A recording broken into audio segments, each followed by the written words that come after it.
Under the leadership of Dr. Strughold, 34 scientists accepted contracts from Project Paperclip and were moved to Randolph Air Force Base in San Antonio, Texas. These personalities began to work on human radiation studies, aviation medicine, microwave technology, and MKUltra mind control experiments. The authorization to hire these Nazi scientists came directly from the Joint Chiefs of Staff. The top military brass stated that they wished to exploit these rare minds. Operation Paperclip eventually recruited 9,000 Nazi scientists and technicians to help the U.S. destroy the USSR. Some of these scientists were known as programmers, people skilled in the art of breaking down and controlling the human mind. Dr. Joseph Mengele and others experimented extensively with children and adults using mescaline, electroshock therapy, hypnosis, sensory deprivation, torture, rape, starvation, and trauma bonding in an effort to control the human mind. Dr. Mengele was so successful using the technique of trauma bonding that survivors today still exhibit a profound affection for their torturer, referring to Mengele as Beautiful Joseph. Dr. L. Wilson Green was a Jewish doctor who the Nazis coerced to participate in their experiments at Auschwitz. This individual, whose code name was Dr. Green, came to the U.S. after World War II and began to experiment on adults and children for the military and CIA. The military and CIA copied the Nazi methodology and began numerous programs of their own. The first CIA program was known as MKUltra. The MK is an abbreviation for the German words for mind control. By 1953, the CIA, U.S. Navy, and U.S. Army Chemical Corps were conducting their own narco-hypnosis programs on prisoners, mental patients, foreigners, ethnic minorities, and those classified as sexual deviants.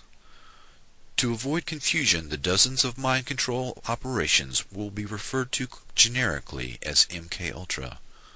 According to MKUltra documents and sources, the methodology of mind control works best when severe trauma is administered by the age of 3 years old. Severe trauma, such as rape, applied at the age of 3, will cause the personality to split or dissociate in an attempt to shield the mind from memories of events too painful to endure. The psychiatric terms are multiple personality disorder or dissociative identity disorder, and can be produced accidentally or purposefully. The Three Faces of Eve is the true story of multiple personality disorder created by childhood abuse.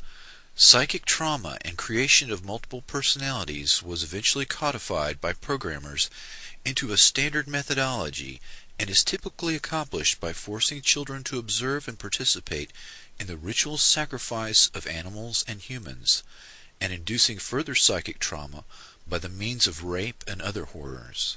The trauma causes the dissociation.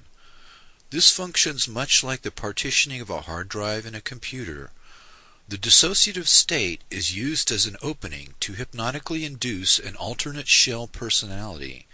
The programmer will use hypnosis and triggers to call forth the created personality, known as an alter personality. Only 20% of the general population is easily hypnotizable, but trauma at an early age makes people vulnerable to dissociation and thus easily hypnotizable. Typically, the programmer might wear a costume, such as a rabbit suit, and sacrifice a rabbit in front of the child victims before they are physically traumatized. The image of the rabbit, a phrase from Alice in Wonderland, or similar paired images are used as the triggers to call forth the alter personality. The method works best when the trauma is repeated around 6 years of age. A few years later, the child victim's IQ test and personality test are evaluated to determine whether the child may be trained in assassination, sexual blackmail, drug courier, or other role. The subject can be hypnotized and used for operations, but would only be consciously aware of the sense of lost time. Dr. Sidney Gottlieb employed these early programmers and concentrated on the use of LSD for mind control and exotic poisons and drugs for political assassinations. He personally gave LSD to an unknowing fellow scientist, Dr. Frank Olson, who worked for the Army Chemical Corps Special Operations Division at Fort Detrick. His job was developing biological weapons.